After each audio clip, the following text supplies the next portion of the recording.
May kasabihan na kapag swerte ka sa asawa, malas ka naman sa biyenan. At kung swerte ka sa biyenan, malas ka naman sa napangasawa mo. Natuon si Leia sa unang pagpipilian kung saan nakapangasawa siya ng isang responsable at maalagang lalaki. Ngunit merong mata pobre at intrimitidang biyenan, kung saan lahat na lang ng kanyang gawin ay may napupuna. Dahil ayaw paalisin ni Luz ang anak niya sa poder niya, nanirahan ang mag-asawa kasama siya, na naging bunga ng mas malalang kaguluhan na dumating pa sa puntong kinakailangan pa ang itim na mahika para pigilan ang pagmamahala ng dalawa. Magagawa kayang maisalba ang pag-iibigan kung kinakailangang pumili sa pagitan ng ina at asawa. Ay, ano ba yung ginagawa mo sa bata? Bakit mo naman nilabas ka agad yan? Sinabihan na kitang bawal ilabas ang sanggol hanggat hindi pa nag-iisang buwan, hindi ba? Sinasama mo sa kamalasan mo ang apo ko eh. Ay, kapag wala talagang kwenta ang babae, nadadamay ang bata. Akin na nga ang apo ko. Papaarawan ko lang sana si baby, ma. Ang sabi kasi maganda ang pagpapaaraw sa mga sanggol kapag ganitong umaga. Yung anak naman po ni Jessa, inilalabas naman po niya kahit wala pang isang buwan ng baby niya. 3 weeks naman na po si baby. Kahit na, hindi ka na naman nakikinig sa mga pamahiin namin eh. Saka, wag mo nga ako matawag-tawag na mama.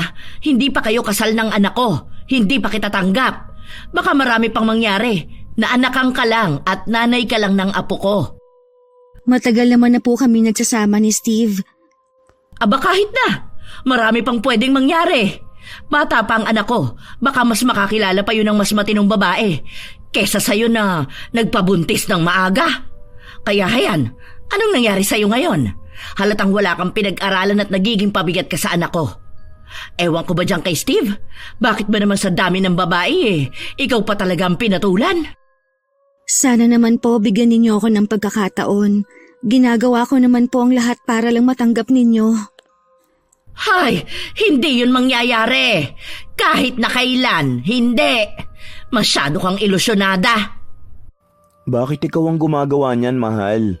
Dapat hinintay mo na lang ako umuwi kung hindi pa naman nakapagluto ng pagkain. Nagpahinga ka na lang muna sana. Tulog ba si baby? Oo, mahal.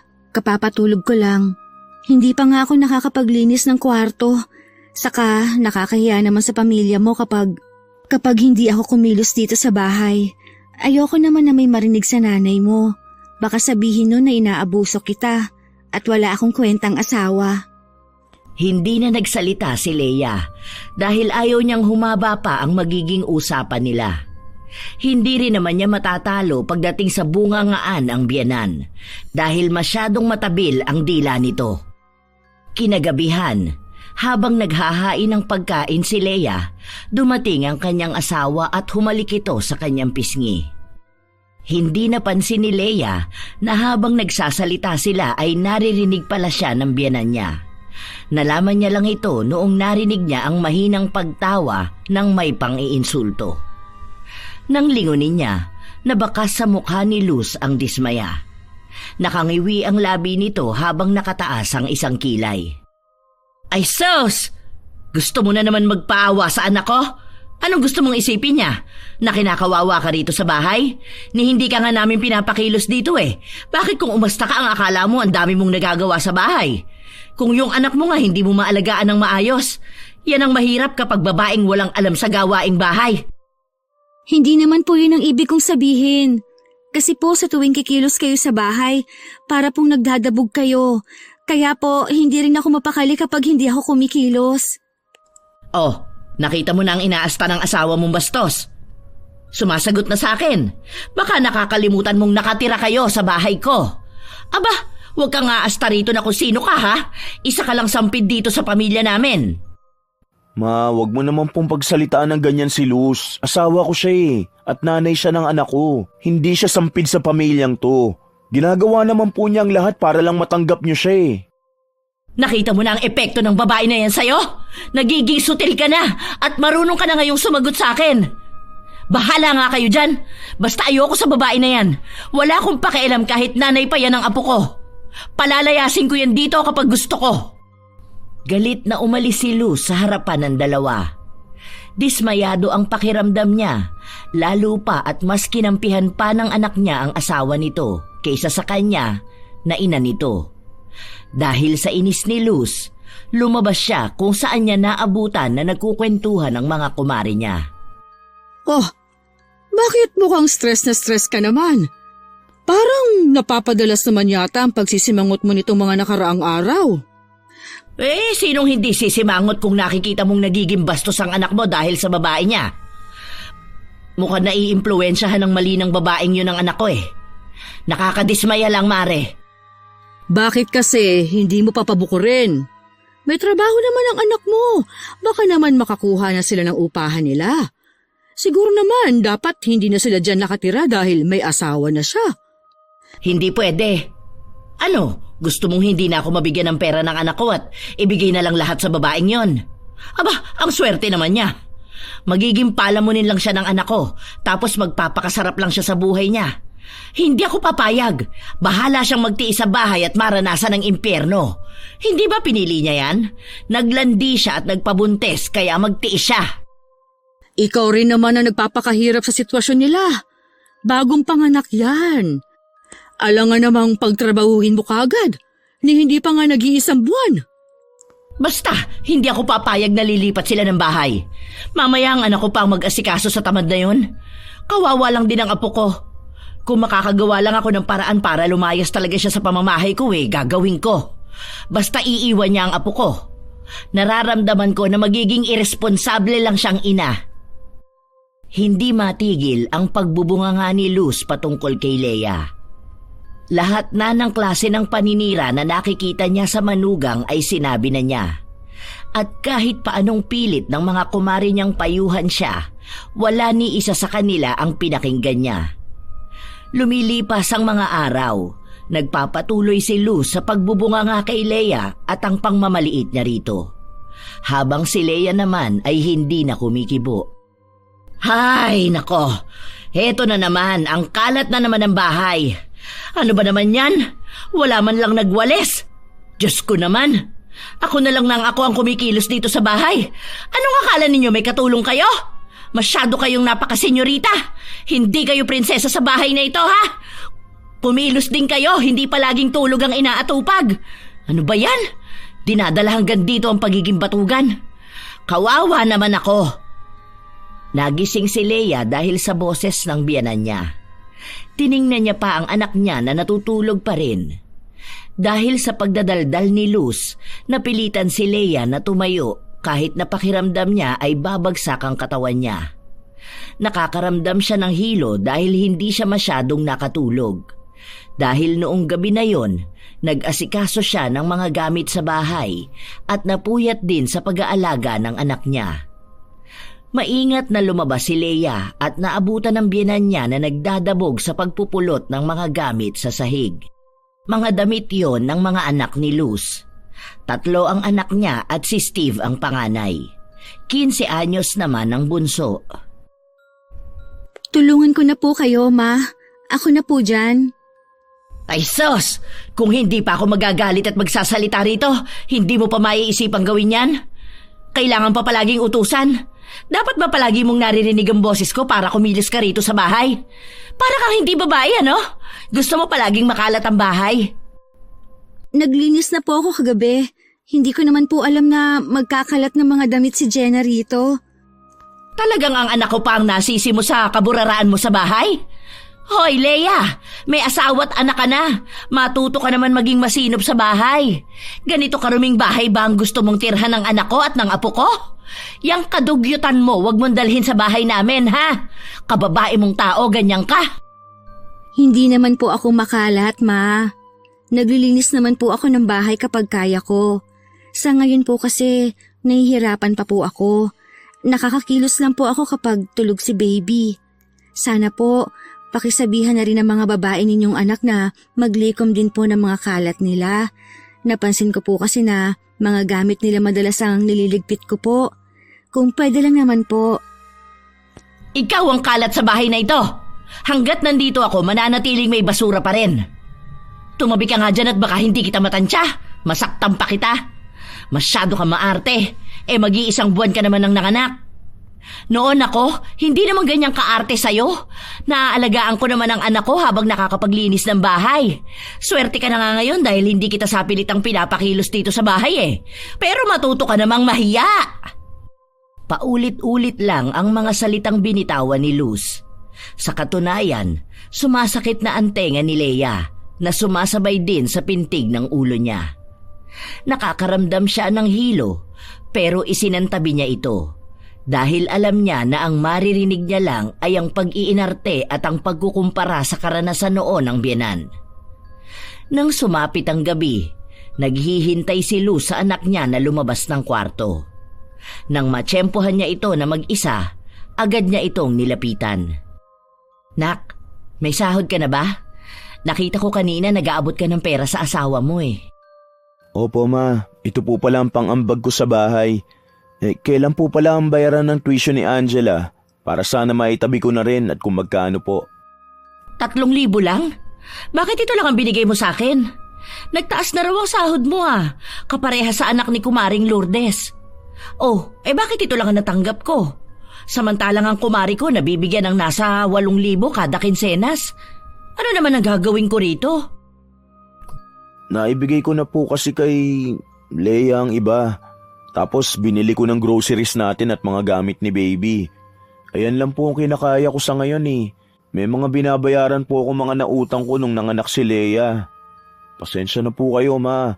Naghahanap pa ako ng sideline para may pandagdag din ako sa gastusin. Ayan na nga ba ang sinasabi ko Mas inuuna mo pa yung asawa mong bigyan kaysa sa akin. Masyado mo nang pinamimihasa yan Kaya ayaw na magtrabaho niyan dahil sustentado mo. Ang kapal ng mukha ng babae mo. Dito na sa bahay ko nakatira, nakakatanggap pa ng pera. Hinahayaan mo kasi na maging hayahayan dito Hindi naman yan baldado. Ma, asawa ko po si Leia, hindi siya babae ko lang. Bibigyan ko po siya ng pera dahil may mga pinag-iipunan din po kami. Huwag naman po kayong ganyan sa kanya. Kapapanganak niya lang Ako nagsabi sa kanya na huwag na munang magtrabaho. Paano niya po maaalagaan ng maayos si baby kung parehas kami magtatrabaho? Gumagawa naman po ako ng paraan para makapagsustento rin dito sa bahay. Tinuturuan mo ka mo maging tamad yan. Nasa bahay na nga lang wala pang pakinabang. Maliit pa ang anak niya, dapat dumidiskarte rin siya. Tingnan mo nga si Lena, yung magbababoy na dating inuutangan natin.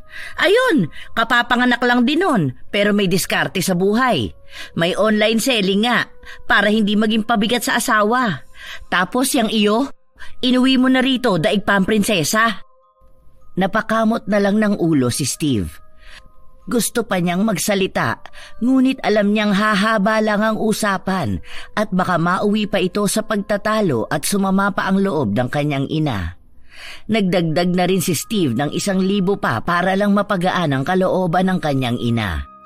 Habang nagpapatuloy ang mga araw, nananatili ang pagiging matabil ng dila ni Luz sa kanyang manugang. Hanggang isang araw, bumisita ang mga kamag-anak nila kung saan inilabas ni Luz ang apo niya. Nakikita niyo ba? Ang ganda ng apo ko, hindi ba? Manang-mana sa lola niya. Mabuti na lang at malakas ang dugo ng pamilya natin. Tuwang-tuwa ang mga kamag-anak nila na nakikita ang sanggol dahil ito ang unang apo sa kanilang pamilya. Habang nag-aasikaso ng mga bisita si Leia, nagbibigay naman ng pakimkim ang mga bisita. Ang ilan kasing mga kamag-anak nila ay mayaman, kaya may kalakihang halaga ang ibinigay nila sa bata na dumiretso naman sa bulsa ni Luz. Nakita ito ni Leia, ngunit hindi na niya sinita. Nahihiya rin siya dahil nasa harapan siya ng pamilya ng asawa niya. Binati rin ng mga kamag-anak nila ng maayos ang itsura ni Leia at hindi ito mukhang bagong panganak na minasama naman ng biyenan niya. Paano naman yan hindi magmumukhang hindi bagong panganak? Hindi naman yan kumikilos sa bahay. Kaya magkakaroon talaga yan ng oras sa sarili niya. Ginagawa nga yung prinsesa ng anak ko Imagine ninyo, 6 na araw pumapasok sa trabaho ang anak ko. Kapag day off niya, siya pa ang naglalaban ng mga damit nila. Hindi ba ang swerte niya sa anak ko? Samantalang malas ang anak ko sa kanya. Di bale, bago pa lang naman kasi sila na mag-asawa.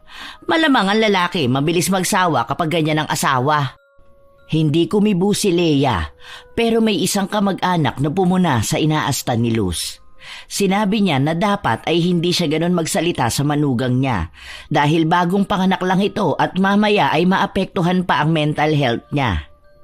Sasailalim pa siya sa postpartum at baka maging sanhi pa ng paglala nito ang pakikitungo niya kay Leia. Dahil sa mga naging reaksyon ng mga kamag-anak nila, nakaramdam ng pagkapahiya si Luz. Nang makaalis na ang mga kamag-anak nila, doon niya pinagalitan ng manugang. "Oh, nakita mo na ang nangyari? Masyado ka nagpapaawa sa kanila? Ako pa ngayon ang napagkamalang may mali, imbis na ako ang kampihan nila. May nalalaman pang postpartum na yan. Noon naman ang anak din ako, pero hindi naman ako naging ganyang kahina. Masyado ka lang nag-iinarte." Hindi naman po sa akin ang galing yon, Ma. Pasensya na po. Kukunin ko na po si baby para po mapaliguan ko na. Tanga ka ba? Bakit mo papaliguan anong oras na Bukas mo na paliguan yan at baka magkasakit pa. Ang dami po kasing kumarga sa kanya at nalawayan pa po. Alam niyo naman po ang panahon ngayon, usa po ang sakit. Ayoko naman po magkasakit si baby. Kontrausog nga yun. Ipasok mo na si baby sa kwarto. Kapag yan nagkasakit, palalayasin talaga kita rito. Palibasa walang magulang na nag-alaga sa'yo kaya hindi mo alam ang mga pamahiin na ganyan. Habang pinapagalitan ni Luz ang manugang, saka naman dumating si Steve. Bakas ang pagod sa kanya. Ano nangyayari?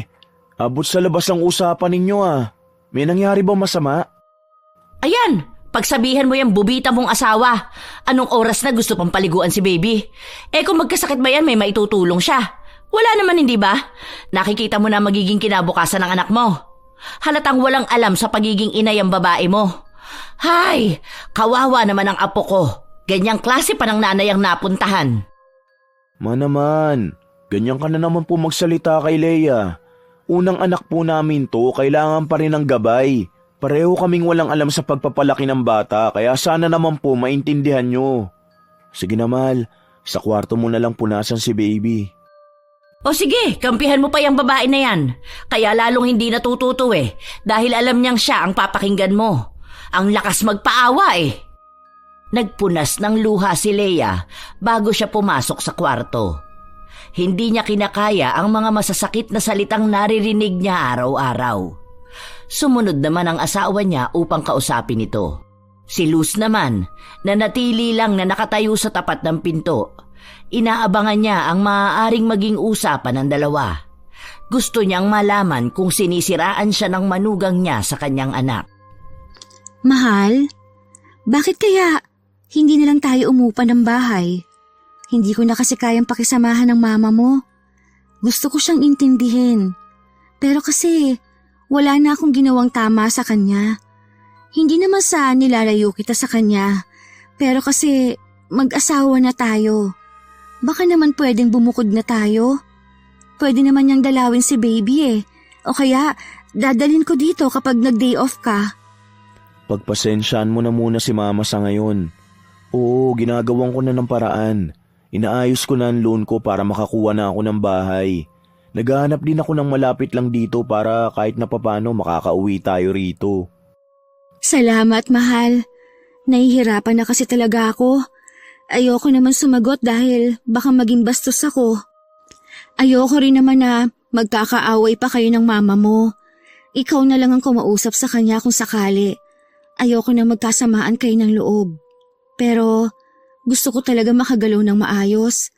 Kasi pati pagpapalaki ko sa anak natin, kontrolado niya. Gusto ko naman ng gabay. Pero lahat na lang ng ginagawa ko mali. Oo, mahal. Huwag ka na mag-alala. Ako nang bahala, ha?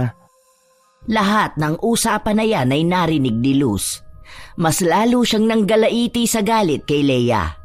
Hindi siya papayag na aalis sa poder niya ang anak niya, lalo na at alam niyang walang alam sa pag-aasawa si Leia. Baka mapabayaan lang nito ang kanyang apo. Kinaumagahan, maagang nagising si Luz at nakipagtsismisa na sa mga kumari niya sa labas ng bahay. Ngayon na mas lumalabas ang kasamaan ng ugali ng babae na yon. Ngayon gusto niya na umalis na sila sa bahay. Paano? Masosolo na niya lalo ang sahod ng anak ko. Kung hindi ba naman mukhang pera?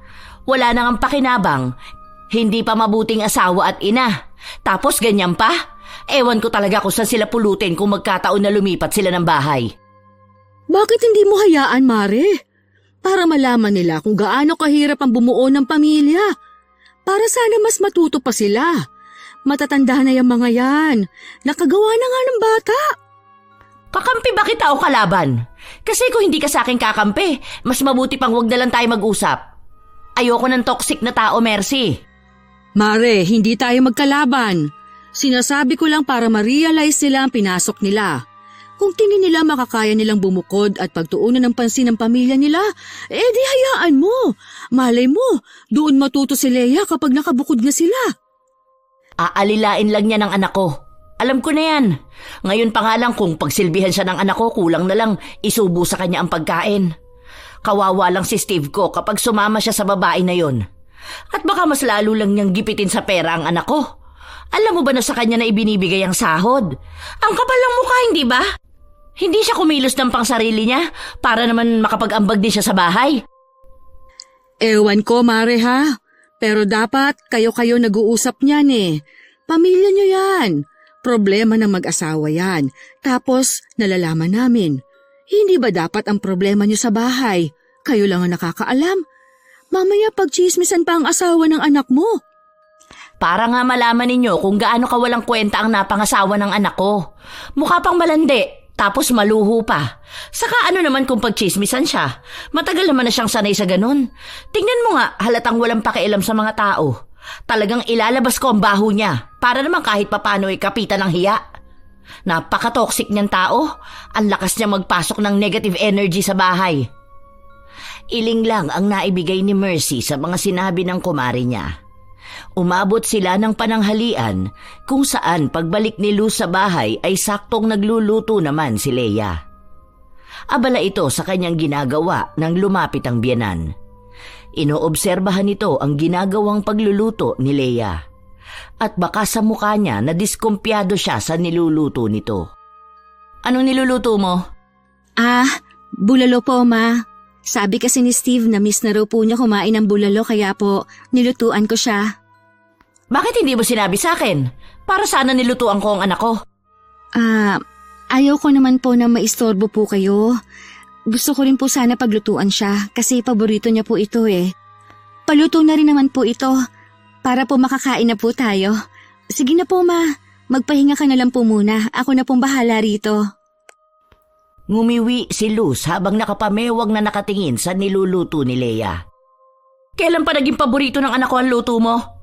Patikim nga ako kung anong klaseng pagluluto ang ginawa mo dyan. Ay, ano ba lasa niyan? Bakit ang pangit ng timpla? Ako na nga dyan, doon ka na. Pati ba naman simpleng luto lang, hindi ka pa marunong? Ganitong pagkain bang ipapakain mo sa anak ko? Ibang klase ka talaga. Ano po bang problema sa luto ko? Tama lang naman po ang timpla ko. Dahil noon pa naman po ganyan ko nalutuan si Steve. Ano po bang kulang? Para po matuto rin ako. Hindi na. Bantayan mo na lang ang anak mo kaysa nandito ka. Wala ka namang alam sa pagluluto, nangunguna ka rito sa kusina. Ay, naku naman. Ano na lang klase ng buhay ang mararanasan ng anak ko at ng apo ko sa'yo? Kakawawain mo lang sila. Pinilit ni Leia na siya na lang ang magluto ng ulam para makapagpahinga na rin ang biyenan. Alam niya kasi na kapag ang biyenan niya ang nagpatuloy sa pagluluto, wala na siyang ibang maririnig maghapon kundi ang sermon nito. Pagsasabihan na naman siyang walang kwentang asawa. Upang makaiwas na siya sa ganong usapin, pinilit niya na kunin ang sandok. Ano ba? Sinabi na nga ako na ang magluluto. Gusto mong pakainin ng walang kwenta ang anak ko? Halatang wala kang magulang na nagpalaki sa'yo. Hay! Paano ka nga pala matuturuan ng maayos ng mga magulang mo? Iniwang ka lang sa tiyahin mo. Hindi na napigilan ni Leia na sumabog dahil sa mga salitang binitiwan ng biyenan niya. Matagal na niyang kinikimkim ang sama ng loob na ito. Ma, huwag niyo naman po sanang idamay ang mga magulang ko rito. Alam ko po na ayaw niyo sa akin, pero sana naman bigyan niyo ako ng pagkakataon. Ginagawa ko naman po ang lahat para maging maayos tayo. Ayoko po ng ganito yung nagkakagulo tayo. Wala akong pakialam. Simula nang dumating ka sa buhay ng anak ko, wala ka nang nagawang tama. Simula nang dumating ka sa pamilya namin, nagkandamalas-malas na kami. Bit-bit mo sa amin ang kamalasan ng pamilya mo. Wala kang kwenta. Masyado kang ilusyonada na akala mo makukuha mo talaga ng tuluyan sa akin ng anak ko. Buisit ka. Galing ka lang sa latak. Opo, inaamin ko na hindi buo ang pamilya namin. Kaya nga po pinipilit ko na maging maayos ang sa atin. Dahil gusto ko naman pong maranasan ng anak namin na may buong pamilya. Pamilyang maayos at masaya. Ah, ganon. Pinagtataasan mo na ako ng boses. Ito ang bagay sa'yong bastos ka. Para magtanda ka, walang yakang babae ka. Hinampas ni Luz ang hawak niyang sandok na kaninang pinanghahalo niya sa nilulutong ulam. Dahil sa pagsangga ni Leia ng kamay niya, dito ito tumama. Nagpapatuloy si Luz na hampasin siya dahil na rin sa gigil na nararamdaman niya. Nang matumba si Leia, doon niya ito pinaghihila ang buhok para bang matatanggalan ng anit ang manugang dahil sa ginagawa niya. Wala namang ibang nagawa si Leia kundi ang umiyak. Ayaw niyang gantihan ito dahil baka pag nasaktan niya ito, magkaroon pa lalo ng problema. Sinalo niya ang lahat ng masasakit na salita at sakit ng bawat sabunot. Hayan! Tama lang sa'yo yung nasasaktan ka! Para magtanda kang bastos ka! Anong karapatan mong pagtaasan ako ng boses? Wala kang karapatan na bastusin ako sa sarili kong pamamahay dahil kahit na anong oras pwede kitang palayasin dito. Ang kapal ng mukha mo! Tandaan mo, wala ka kung wala ang anak ko. Pinulot ko lang naman niya sa basura mong pamilya. Pinagtiyagaan ka namin dito, hindi para sagot-sagutin ako. Paano? Wala kang magulang na dumisiplina sa'yo. Kaya ka inabandonan ng mga magulang mo dahil walang may gusto sa'yo. Tingnan mo, ang nanay mo masaya sa bago niyang pamilya. Ang tatay mo bumubuo na rin ng kanya. Habang ikaw andito, pinagsisiksikan ang sarili mo sa anak ko. Wala kang kwenta. Hindi kita titigilan hanggat hindi kita nakakalbo. Ipinagpatuloy ni Luz ang pagsampal, pananabunot at ang paghampas ng sandok kay Leia. Ayaw niyang tumigil na parabang gusto na niyang patayin ngayon ang manugang niya. Tumigil lang siya nang narinig niyang umiyak ang sanggol. Pasalamat ka, may awa pa ako natitira para tigilan ka. Pero alam mo bang nanginginig ang laman ko sa kabastusan mo? Kung hindi lang ako makukulong, baka napatay na kita. Wala kang kwentang tao. Gigil na gigil talaga ako sa'yo. Lumayas ka sa harapan ko. Baka hindi ako makapagtimpi. Tanging iyak lang ang nagawa ni Leia. Nahihirapan siyang makahinga dahil sa sobrang bigat ng kanyang dibdib. Masakit din ang ibang bahagi ng katawan niya dahil sa pambubugbog ng kanyang biyenan. Simula nang pumasok si Leia sa kwarto ay hindi na siya lumabas hanggang sa sumapit na ang gabi. Umuwi na si Steve at nagtataka ito kung anong nangyayari sa loob ng bahay. Pakiramdam niya kasi ay may kakaibang nangyari. Bakit hindi mo tanungin ang walang kwenta mong asawa? Ayun, puntahan mo sa kwarto ninyo. Patay na yata yun, hindi na lumalabas. Bakit po? May nangyari ba sa kanya? Nadisiplina ko lang. Mukhang nagtampo. Wala naman akong oras na suyuin siya. Puntahan mo ron. Oo nga pala, nakahain na ang pagkain. Naghanda ako ng paborito mong ulam. Hindi na yon pinansin ni Steve. Agad siyang nagtungo sa asawa niya kung saan natagpuan niya itong umiiyak. Tulog ang anak nila, kaya mahinang pag-iyak lang ang nagagawa ni Leia.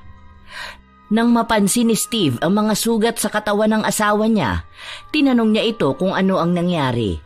Pero hindi sumagot si Leia. Ayaw niya na magsimula ito ng away ng mag-ina.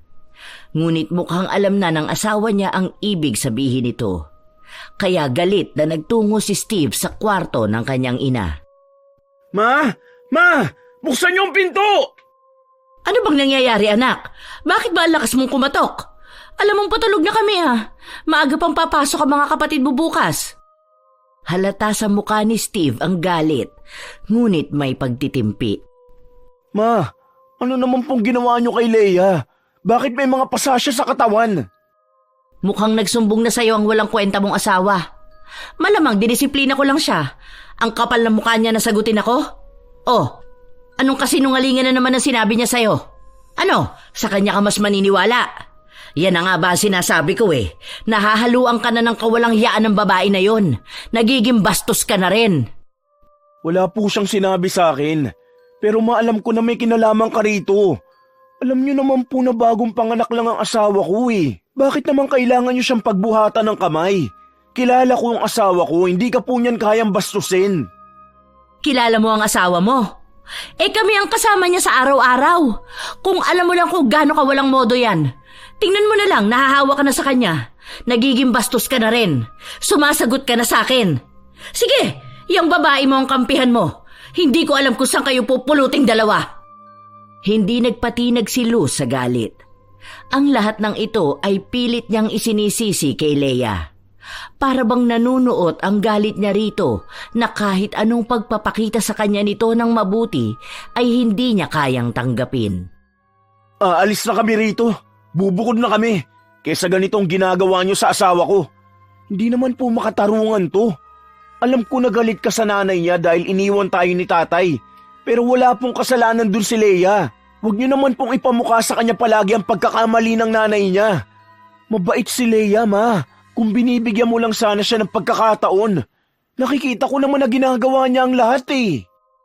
Natigilan si Steve matapos siyang sampalin ng kanyang ina. Sandaling katahimikan ang bumalot sa loob ng bahay. Kasunod ang mabibigat na paghinga dulot ng galit. Wala kang modo. Halatang nalaso na ng babae mo yung utak mo. Hindi mo na ako ginagalang bilang ina mo. Hindi mo alam kung anong pinagdaanan ko at kahit na anong mangyari, hindi mawawala ang galit ko sa kanya. Dahil wala naman talaga siyang kwentang babae. At ngayon, mas lalo niya lang pinapatunayan na hindi siya karapat-dapat sa'yo dahil binabago niya ang ugali mo. Bubukod na muna kami. Mas maganda siguro na malayo kami para hindi tayo magkagulo ng ganito. Nanay ko kayo at hindi ko po intensyon na mabastos ko kayo. Pero sana inuunawa niyo rin po ako at galangin niyo ang ina ng anak ko. Sorry ma, sorry po. Pero hindi ko na po kayang magtiis ng ganito. Mahal ko kayo, pero mahal ko rin ang asawa ko.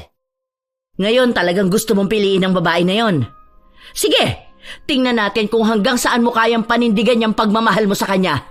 Malalaman mo rin kung anong klaseng babae siya. Hindi po ako namimili. Ginagawa ko lang po kung ano mas makakabuti sa pamilya natin at sa pamilyang binubuo namin. Sorry ma. Matapos itong sabihin ni Steve ay umalis siya sa harapan ng kanyang ina. Nang gabing yon ay tinuloy ni Steve na umalis. Nagpaalam pa siya sa kanyang ina, ngunit hindi siya nito hinarap. Maging si Leia ay humingi ng tawad kay Luz. Dahil ayaw niyang umalis sila na dala ang samaan ng loob sa mag-ina dahil mabigat ito sa pakiramdam. Ngunit walang naging tugon si Luz. Ilang linggo ang lumipas, hindi nagparamdam sina Steve at Leia, ngunit nagpapadala pa rin sila ng pera na magagamit sa bahay. Simula kasi nang iwan sila ng kanilang ama, si Steve na ang bumuhay sa pamilya nila. Kaya bitbit niya pa rin ang responsibilidad na yon at wala namang problema kay Leia. Hanggang umabot ang ilang buwan, hindi pa rin bumabalik si Steve. Sa halip na makapag-isip ng kamaliang nagawa ang kanyang ina, mas lalo siyang nanggagalaiti sa galit kay Leia. Ilang beses niya ring isinumpa ang manugang. Talagang hindi na nagpakita ang anak ko sa akin. Inilayo na siya ng babaeng yon. Hindi ako papayag. Alam kong nilalaso ng walang kwentang babaeng yun ang utak ng anak ko. Kailangan kong gumawa ng paraan. At ano naman ang naisip mong gawin? Alangan namang ipakulam mo yun. Sandaling natahimik si Luz at napaisip. Mukhang sumang-ayon siya sa naisip ng kumare niya. Tama ka. Ipapakulam ko siya para naman makabawi ako sa kanya. Seryoso ka ba sa naiisip mo, Luz? Kilabutan ka naman. Alam mong maaaring may malaking balik sa'yo kapag nagkataon. Saka, nanay ng apo mo yun. Bakit mo naman ipakukulam? Maawa ka naman. Bakit? Tama lang din naman sa kanya yon. Baka sa ganong paraan mabawi ko ang anak ko at ang apo ko. Mahabag ka naman, Mare. Ay, ano bang nasabi ko? Bakit ba lumabas sa bibig kong pagpapakulam? Hindi ko naman alam na aabot sa ganyan ang galit mo sa manugang mo. Pag-isipan mo muna maigi, Mare. Kasi alam kong mabubuti sila. Kaya lang naman sila umalis dito ay para siguro bigyan ka ng oras na ma-realize ang mga mali mo. Talagang ako pa ang mali? Ako na ang naagrabyado. Lumalayo na ang anak ko sa akin. Ako pa ang lumalabas na masama? Huwag mong pangunahan ng galit ang mga desisyon mo. Diyan kadalasan nagkakaroon ng malaking pagsisisi ang mga tao. Hindi na pinakinggan ni Luz ang kumare niya. May bali-balita na may isang magaling na mangkukulam sa lugar nila, kaya ito ang naisipan niyang puntahan. Yun na lang ang tanging paraan para makuha niya pabalik ang anak niya. Hindi niya rin kasi alam kung saan ba lumipat na bahay ang dalawa. Nang makapunta siya sa mangkukulam, tinanong si Luz kung anong klaseng kulam ang nais niyang gawin. Iba't iba ang maaari niyang pagpilian. Meron na magbibigay ng sakit, aksidente, at meron din upang paghiwalayin ang magkarelasyon. At ang huli ang napili niya. Kailangan niya lang makakuha ng gamit na nag-uugnay sa dalawang tao na nais niyang paghiwalayin. Dito ay medyo nahirapan si Luz dahil may kakaunti pang mga gamit na naiwan ng dalawa sa kwarto. Doon siya naghalungkat, kung saan niya nakuha ang litrato ng mag-asawa. Ito ang ibinigay niya sa mangkukulam. Sa gamit ng itim na kandila at mga ritual at simbolo, na isakatuparan ang pangungulam. Kailangan na lang maghintay ni Luz na umepekto ito. Anong ginawa mo? Talagang tinuloy mo na ipakulam si Leia? Paano naman kapag nagkasakit yun? Alam naman natin na anak mo pa rin ang mahihirapan. Ano ka ba naman, Mare? Mukha ba ako masamang tao? Siyempre hindi ko yung ginawa. Hahayaan ko na lang ang anak ko na bumalik sa bahay. Alam ko naman na mapagtatanturin niya na walang kwenta ang napangasawa niya. Tingnan mo, sa mga susunod na araw andito na yon at hihingi ng tawad sa akin. Sigurado ka ba? Bakit mo naman nasabi na babalik si Steve? Anong ginawa mo? Nararamdaman ko lang bilang isang ina. Kilala ko ang anak ko. Hindi nun kayang manatili sa ganong klase ng babae. Baka sa mga araw na to mapagtanto niya na napikot lang talaga siya ng malandi na yun. Habang nagkukwentuhan ang dalawa, may napansin si Mercy na palapit sa kanila. Pinagmasdan pa niya yon hanggang sa itinuro niya.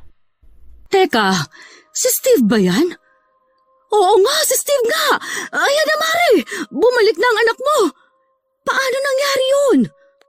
Sabi ko sa'yo sino ba namang hindi lalayas kung gano'n na mapapangasawa mo? Walang kwentang babae ba naman? Alam ko na talagang babalik yan dahil hindi niyang kaya na wala ako. Ako pa rin ang kanyang ina. Sa akin pa rin yan mananatili. Agad na nilapitan ni Luz ang kanyang anak. May bit-bit itong isang bag na naglalaman ng mga gamit niya. Nang makapasok sila sa bahay, doon sinabi ni Steve na nakipaghiwalay na siya kay Leia at nais niyang mamuhay na malayo rito. Hindi naman pinahalata ni Luz ang tuwa na nararamdaman niya dahil umepekto ang kulam na ginawa niya para mapaghiwalay ang dalawa. Isang araw pa lang ang lumilipas, nagparamdam na sa kanila si Leia. Bit-bit nito ang anak nila, nagtungo siya sa bahay ng biyenan. Ano bang ginagawa mo rito? Dinala mo pa yung apo ko. Akin na yan. Baka mamaya magkasakit pa yan sa ginagawa mo. Ma, andyan po ba si Steve? Baka po pwede ko siyang makausap. Bigla na lang siyang umalis sa bahay Baka po matulungan niyo ko. Parang awa niyo na po. Kailangan ko po ang asawa ko, Ma. Anong maitutulong ko?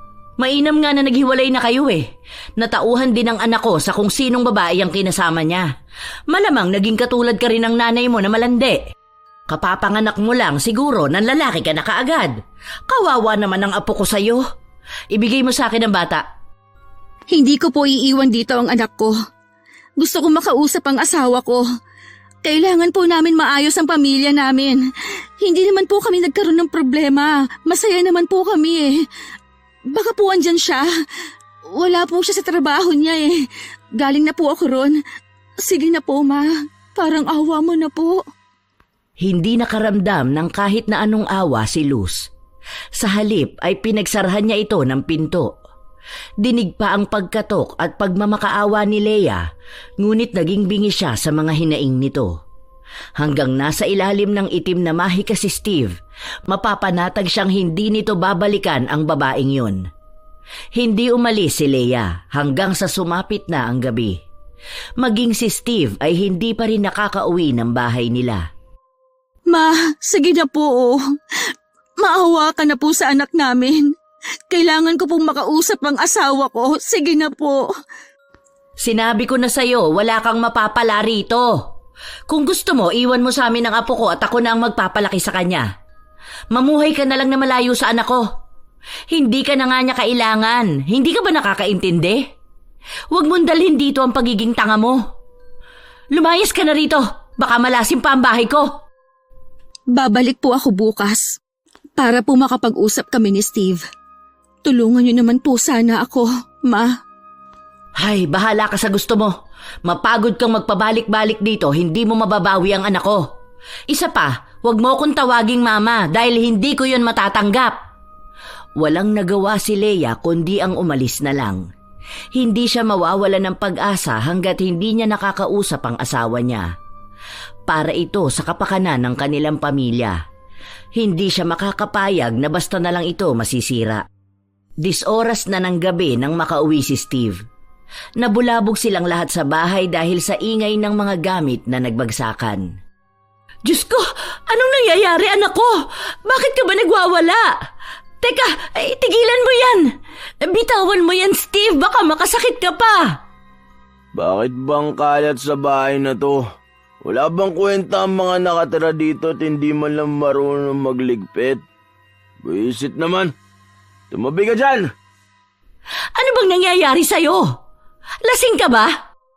Wala kang pakialam kung lasing ako ha. Buhay ko to. Binata na ako at ine-enjoy ko ang buhay ko. Kailan ka pa natutong magbisyo ng ganyan? Ano, yan ba ang natutunan mo sa kasasama mo sa babae mo? Tinuruan ka pa talaga niyang maging lasenggo? Shhh! Manahimik kang matanda ka kung ayaw mo makatikim sa akin ha. Tabi nga dyan! Matutulog na ako. Sabi! Parang harang ka pa. Itinulak ni Steve ang kanyang ina na para bang wala lang. Dahil sa pagkabigla ni Luz sa inaasta ng kanyang anak, natulala lang siya at hindi makapaniwala. Naaalala niya ang dati niyang asawa, kung paano ito umasta noong nagsasama pa lang sila. Dahil sa nakikita niya, si Leia na naman ang sinisisi niya. Dahil hindi mangyayaring magkaroon ng bisyo ang anak niya kung hindi ito tinuruan ni Leia. Habang pinipilit ni Luz na itago ang anak niya, mas lalo namang lumalala ang nagiging ugali nito. Isang beses ay umabot ng gabi ang paghihintay ni Leia sa asawa niya. At talagang pinagpipilitan mo pa rin ang sarili mo rito? Umalis ka na! Tamang dito na muna sa amin ng bata. Sige na, bago ka pa maabutan ng anak ko. Alam mo ba kung anong nangyayari sa kanya? Napapariwara na siya. Kung nakikita mo lang ang masamang impluwensya mo sa kanya. Hay nako! Nabalitaan ko po na hindi na siya pumapasok sa trabaho at napapadalas ang pakikipagbarkada niya. Kaya nga po, gusto ko siyang maabutan ngayon para makausap. Huwag mo nang gatungan pa ang ginagawang kalayawan ng anak ko. Sinusubukan kong mapabago siya, kaya utang na loob naman, Leia. Tantanan mo na siya. Napapadalas na ang pakikipagbarkada niya eh. Napapariwara ang buhay ng anak ko dahil sa'yo. Alam ko pong may nangyayari kay Steve. Hindi po ako may kagagawan nito. Alam ko po na makakaya ko pa po siyang mapabago. Please, Ma. Hayaan niyo naman po ako makausap ang asawa ko. Para na rin po ito sa kapakanan ng anak namin. Ngumiwi lang si Luz habang nakatingin sa manugang niya.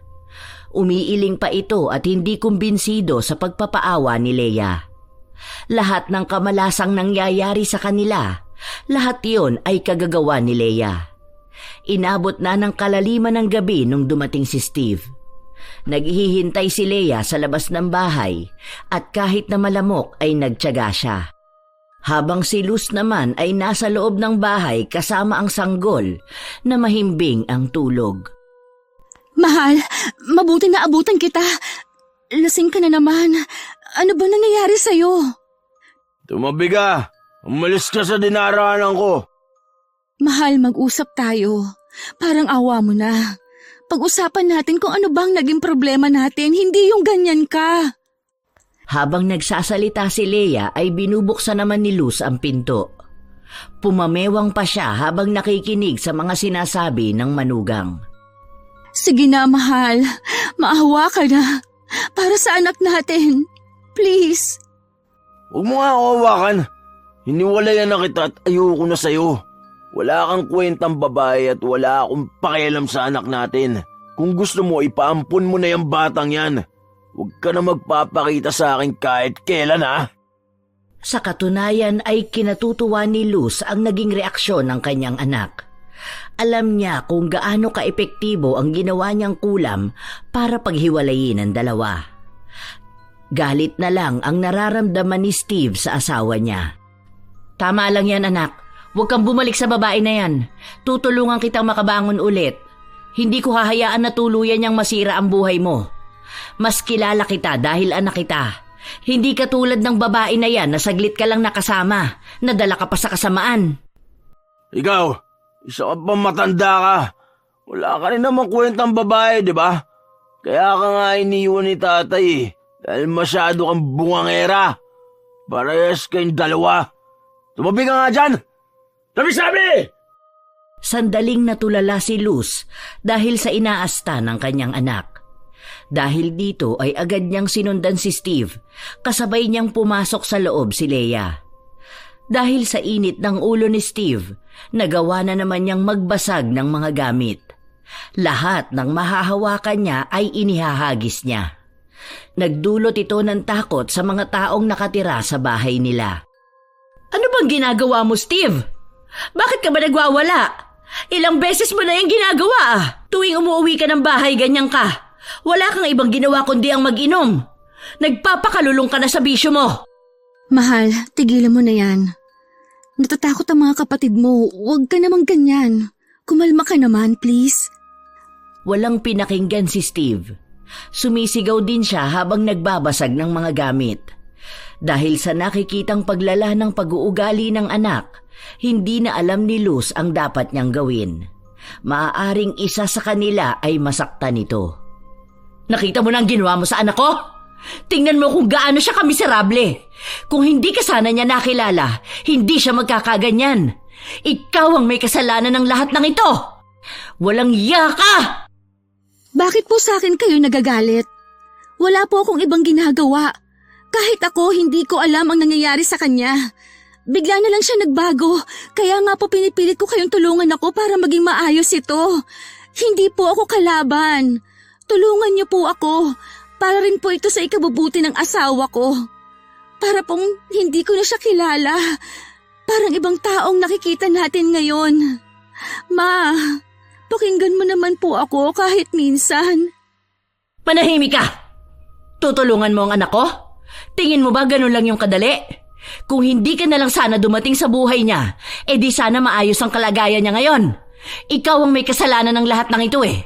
Sana nun pa lang nagawan ko na ng paraan na mailayo siya sa'yo. Malas kang babae ka! May sumpa ka! Habang nagtatalo ang dalawa at gumagawa ng ingay si Steve, bigla namang umiyak ang sanggol. Bumalot ang iyak nito sa loob ng bahay. Napansin nila na nagtakip ng tenga si Steve at halatang mas nakakagalit ito sa kanya. Ah! Ano bang ingay yun? Patahimikin nyo yan o papatayin ko yan! Pakiramdam nila ay hindi na si Steve ang kasama nila. Masyado na itong bayolente at walang kinikilala na kahit sino. Hindi pa rin tumitigil ang pag-iyak ng sanggol kahit na pinapatahan na ito ng kapatid ni Steve. Dahil sa inis ng lalaki, nagmamadali siyang lumapit sa bata habang may hawak siyang bakal. Nagtangka siyang ihampas ito sa sanggol pero agad na iniharang ni Leia ang katawan niya. Kaya sa kanya tumama ang ilang beses na paghampas. Tama na, mahal ko. Tigilan mo na yan. Nasasaktan na ako. Huwag mo hayaan na masaktan mo ang anak natin. Mahal ko. Anak, tigilan mo na yan. Natatamaan din pati ang mga kapatid mo. Ah! Anak, tama na! Ah! Wala nang pakialam pa si Steve kung sino ang matatamaan niya. Pansin na rin ang itim na bumabalot sa mga mata niya. Para bang may kumokontrol kay Steve na gawin yon, at ang lakas niya ay walang kahit na sino ang kayang pumigil. Para siyang nasasaniban ng itim na elemento. Dahil sa takot ng mga kapatid ni Steve, humingi sila ng tulong sa mga kapitbahay nila. Doon lang may nakaawat sa kanya. Pero masyado siyang malakas kaya itinali nila ito. Sugatan naman sina Luz at Leia, pero mas malala ang naging tama ni Leia dahil balot niya ang anak niya na wag masaktan. Diyos ko! Ang dami mong sugat, Leia! Akin na muna ang anak mo para magamot ka muna. Ano bang nangyayari kay Steve? Bakit bigla na lang siya nagkaganyan? Dahil dyan sa walang kwenta niyang asawa. Kawawa naman ang anak ko. Hindi na sana siya napariwara ng ganyan kung hindi lang niya nakilala ang babae na to. Ano ka ba naman, Mare? Bakit ba palaging si Leia ang sinisisi mo? Nakita mo naman na wala sa katinoan ng anak mo. Para siyang sinasapian ng kung anumang elemento. Sigurado ka ba na hindi mo tinuloy ang pagpapakulam mo? Pagpapakulam po? Nagpakulam po kayo? Pinakulam niyo po ba kami ni Steve? Ano bang kulam ang sinasabi ninyo? Hindi ko yung gagawin. Bakit naman ako magpapakulam? Hindi yan epekto ng kahit na ano. Epekto mo yan bilang masamang asawa sa kanya. Ikaw ang dapat sisihin sa mga nangyayari sa anak ko. Dapat napatay ka na lang niya. Kahit na anong mangyari ay hindi aamin si Luz sa ginawa niya. Alam niya na wala naman magiging epekto ang kulam, lalo na at ginawa niya yon para sa kapakanan ng kanyang anak. Si Leia lang ang tanging may kasalanan ng lahat. Ngunit hindi kumbinsido si Leia sa naging sagot sa kanya ng biyenan. Alam niyang gumamit ito ng itim na mahika. Ma, ano po ang ginawa niyo? Baka po maagapan pa natin si Steve. Nahihirapan na rin po siya. Hindi po ba kayo naaawa sa anak ninyo? Nakatali po siya habang patuloy na nagwawala. Sinabi na ngang wala akong ginawa sa kanya eh. Tingin mo ba ipapakulam ko ang sarili kong anak? Dahil kung may ipapakulam ako rito, alam natin na ikaw yon para tuluyan ka nang mawala sa buhay namin. Oo nga, sana yun na lang ang ginawa ko. Ang ipakulam ka para ikaw ang nagsasakripisyo, hindi ang anak ko. Ano ka ba naman, Mare? Huwag mong pagsalitaan ng ganyan si Leia. Nag-aalala rin siya para sa asawa niya. Bukas na bukas magpapatawag ako ng albularyo para malaman natin kung ano bang nangyayari kay Steve. Hindi na. Huwag kayong magpapatawag ng albularyo. Alam kong magiging maayos ang anak ko. Ang intindihin nyo ay ang pagpapalaya sa babaeng ito. Ayoko makita siya rito. Paano magiging maayos ang anak ko kung palagi niyang makikita ang sumira ng buhay niya? Naging mataas pa rin ang pride ni Luz kahit sa mga panahon na ang anak na niya mismo ang nagsasakripisyo. Ang gusto niya ay tuluyang mapaalis si Leia para sa kagalingan ng anak niya. Lumilipas ang mga araw, nananatiling nakatali si Steve. Naging tampulan na rin sila ng mga bali-balita na nababaliw na ang anak ni Luz. Dahil dito, mas lalo lang nadadagdagan ang galit ni Luz sa manugang. Ano pang ginagawa mo? Hindi ba sinabi ko na sa'yong umalis ka na rito? Nagluto na po pala ako ng pagkain. Kumain na po muna kayo. Mamaya na lang po ako. Mag-aalaga pa po ako kay baby. Tapos, papakainin ko rin si Steve. Hindi nagpapakita ng kahit na anong galit si Leia. Mas pinagtutuunan niya ng pansin ang kanyang pamilya at kahit na nasasaktan na siya sa mga salita ng biyenan, mas pinapakita niya rito ang tunay na pagmamahal niya sa anak nito. Umabot ng linggo, napapansin din ang pangangayayat ni Steve. Wala sa kanila ang kinakausap nito. Sa halip ay palagi siyang nakasigaw at galit. Minsan pa nga ay idinudura niya kay Leia ang pagkain na isinusubo nito sa kanya. Nakakaramdam na ng pagod ang pamilya nila sa mga nangyayari. Ma, baka po pwedeng kayo muna ang magbantay kay baby. May papasukan po akong trabaho bukas. Diyan lang po yun sa may patahian. Wala pong mapagkukuhanan ng pera ngayon kaya Kailangan ko pong magtrabaho para makatulong dito sa bahay. Pasensya na po kayo. Kailangan ko lang po talaga na magbabantay muna kay baby eh. Uwian naman po ako. Tapos kapag tanghali, ako po ang mag-aasikaso kay Steve para po makapagpahinga kayo. Bahala ka sa buhay mo. Mabuti naman at nakapag-isip ka na rin ng mga maitutulong mo sa pamilya namin. Hindi yung palagi ka nalang pabigat. Hanggang ngayon ay hindi pa rin makuha ni Leia ang loob ng biyenan kahit na anong gawin niya. Ilang linggo na ang nagiging sakripisyo nila hanggang sa unti-unting nauubos ang mga gamit nila sa pagbebenta para lang may maipangtusto sila sa pang-araw-araw. Mas lalo ring lumalala ang pagiging bayolente ni Steve.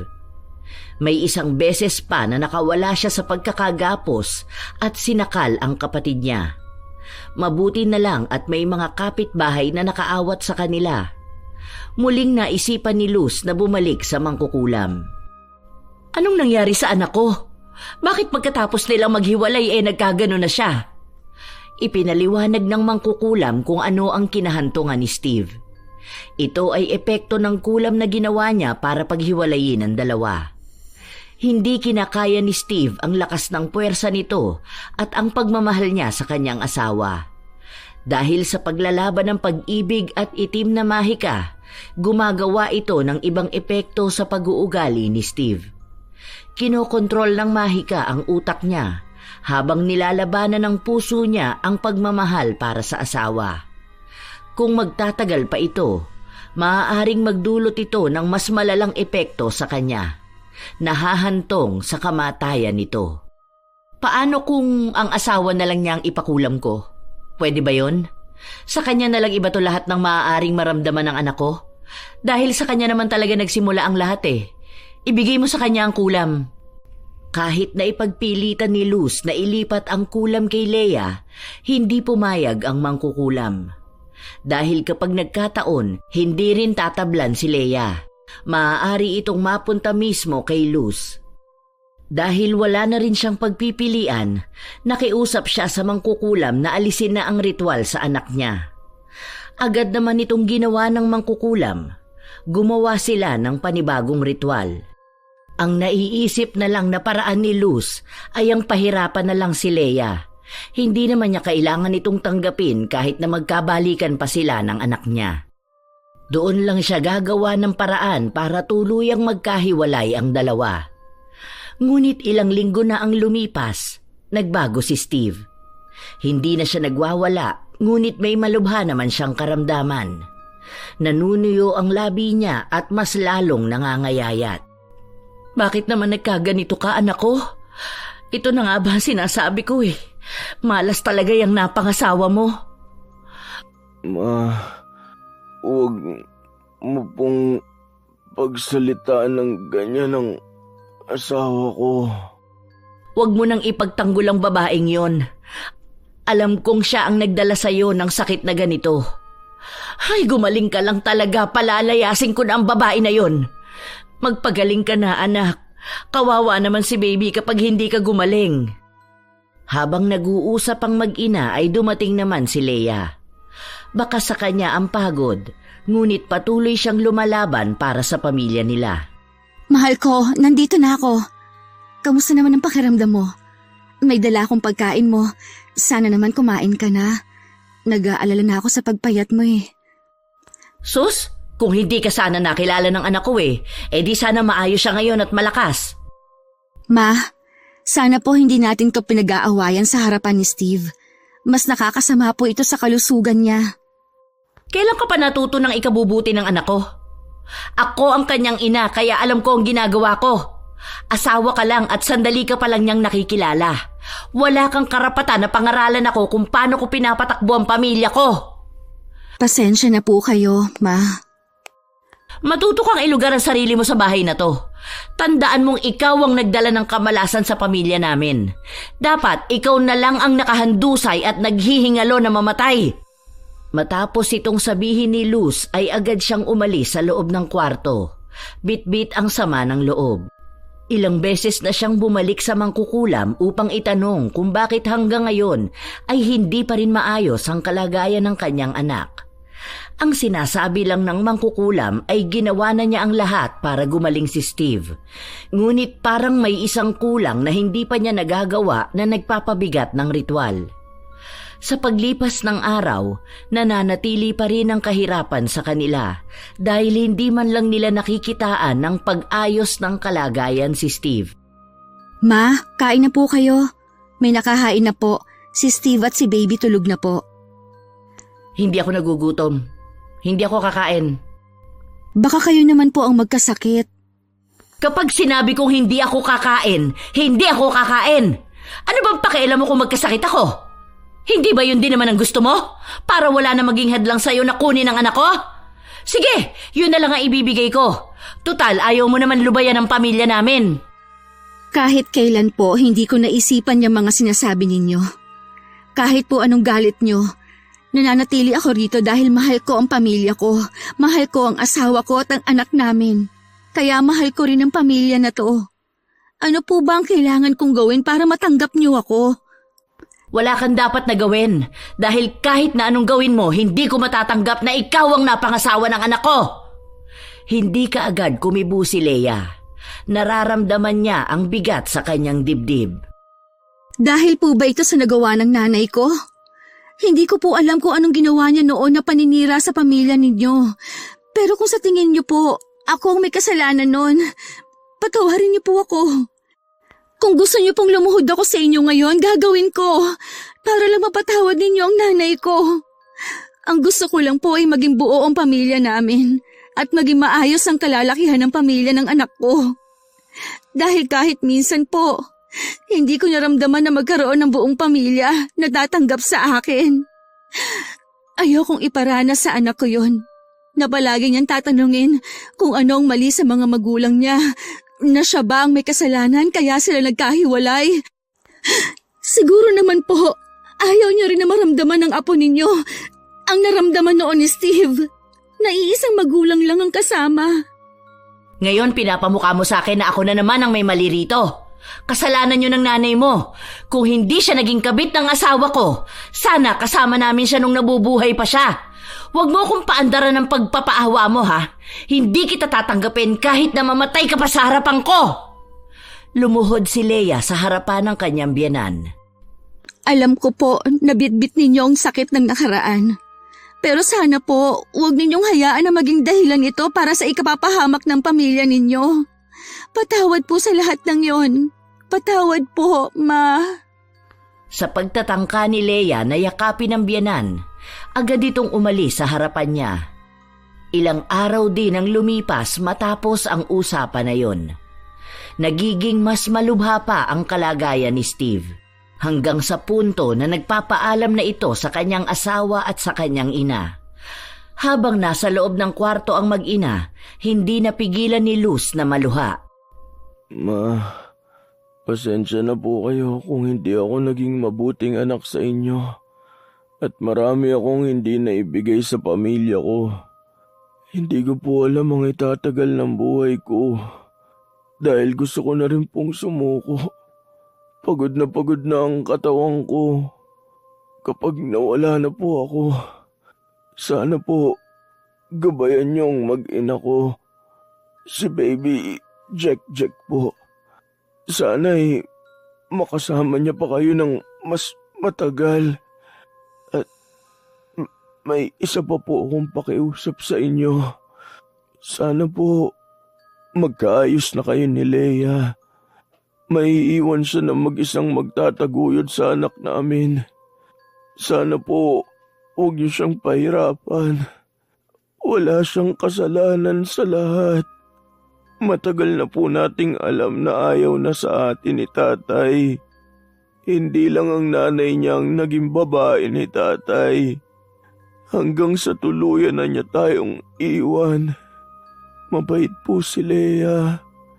Kung bibigyan niyo lang ng pagkakataon na makita ang mga ginagawa niya, huling-hiling ko po na magkaayos na kayong dalawa. Kahit isang beses lang po. Bago ako mawala, makita kong maayos ang pamilya na iiwan ko. Bumuhos ang luha sa loob ng bahay. Doon lang mas lalong naunawaan ni Luz ang lahat, na kahit anong gawin niya, kahit pakamatayan ang humadlang sa dalawa, mahal na mahal nila ang isa't isa. Marami ang naapektuhan dahil sa ginawa niyang pagkulam sa dalawa para tuluyan silang magkahiwalay. Hindi lang pala si Leia ang mawawalan dahil wala ring kasing sakit kapag siya na mismo ang maglilibing sa kanyang anak. Dahil sa naging kahilingan ni Steve, nagbigay pa ng 2 araw si Luz para isiping mabuti ang mga desisyon niya kung saan niya kinausap si Leia. May kailangan po ba kayo, Ma? Hinahanap niyo raw po ako. Mahal mo ba talaga ang anak ko? Mahal na mahal ko po si Steve. Kaya po ginagawa ko ang lahat para maipakita sa kanya na magiging maayos din siya at magiging maayos ang pamilya natin. Hindi nagsalita si Luz. Agad niyang niyakap si Leia. Nakaramdam ng init ng pagtanggap si Leia sa mga yakap na yon, kaya hindi na niya napigilan ang maiyak. Huwag niyo na pong isipin yon, Ma. Ang mahalaga po sa akin ay ang magkaayos na tayo at masimulan na po natin ang panibagong buhay kung saan masaya ang pamilya natin. Patawarin mo ko. Masyado akong naging makasarili dahil ayoko mawala sa akin ang anak ko. Ang hindi ko alam, ako na pala mismo ang gumagawa ng paraan para habang buhay siyang mawala sa akin. Ang akala ko kasi ako lang ang babaeng dapat magmahal sa kanya, kaya hindi ko matanggap na darating ang araw na bubuo na siya ng sarili niyang pamilya. Patawarin mo ko sa mga nasabi ko sa iyo noon. Ang daming masasakit na salita at mga pisikal na sakit ang naibigay ko sa iyo. Patawad, anak ko. Patawarin mo ko kung nagawa kong gumamit ng itim na mahika para lang paghiwalayin kayo.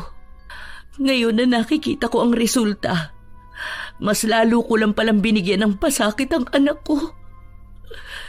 Dapat ay hinayaan ko siyang magmahal at tanggapin na kahit anong mangyari ay bubuo sila ng sarili nilang pamilya. Isa akong ina na dapat ay gagabay, hindi isang ina na pilit sisira sa kanila. Patawarin ninyo ako. Ginawa ko na ang lahat para mawala ang sumpa ng kulam, pero wala pa ring nagiging epekto. Patawad. Pagtanggap ang nagbigay ng dahilan para lumaya ang sumpa na kaakibat ng mga galit na nararamdaman ni Luz, at ang naging pagpapatawad naman ni Leia ang nagbigay ng panibagong liwanag sa kanilang pamilya. Sa paglipas ng mga araw, doon unti-unting umayos ang kalagayan ni Steve. Habang nagtutulungan ang kanyang ina at asawa sa pag-aasikaso sa kanya. Wala na ang bangayan sa bahay. Mas nagiging malapit na rin ang dalawa sa isa't isa, lalo na sa salitang pag-aalaga nila sa sanggol. Sa paglipas ng mga araw, naging tuluyan na rin ang paggaling ni Steve. Nagiging magaan na rin ang takbo ng kanilang pamumuhay. Nakakatuwa naman, anak, maayos ka na ngayon. Tingnan mo, bumabalik na ang dati mong katawan. Halika, kumain na muna tayo. Leia, anak, akin na muna si baby para makakain ka ng maayos. Magtabi na kayo ng asawa mo. Ay, okay po, Ma. Ako na po muna kay baby. Napuyat niya na po kayo kagabi eh. Kain na po tayo. Mahal ko, umupo ka na rito. Alam mo ba akong nagluto nito? Tinuruan na ako ni Mama para makuha ang timpla niya, para daw mas lumakas ka pang kumain. Mabuti nga nagiging maayos na ulit ako. Pwede na ulit ako magtrabaho. At masaya akong makita rin na nagiging maayos na kayong dalawa. Wala na akong naririnig na bangayan. Siyempre naman, naisip ko rin naman na tama ka nga. Mabuting asawa at ina si Leia. Nakita ko kung ano ang minahal mo sa kanya. At dahil mahal kita, anak, dapat ko ring mahalin ang mahal mo. Ano ba yan? Mag-iiyakan na naman ba tayo? Hayaan na natin yan, tapos na po yan. Tara na, kumain na po tayo. Oo nga pala, nalabang ko na ang mga damit na dadalhin niyo sa bahay niyo. Kailan ba kayo babalik sa inuupahan nyo? Malapit lang ba yun dito? Tutulungan ko na kayo na maghakot ng ibang mga gamit. Opo ma, dyan lang yun sa kabilang kanto. Isasama po namin kayo para makita nyo, para pwede po kayong pumunta ron. Maganda rin yun para kapag nasa trabaho ko, may makakasama si Leia sa bahay. Tapos, pwede rin naman po kaming pumunta dito ni Baby para po hindi nyo gaanong mamiss ang apo nyo. Hindi po ba? Ang saya?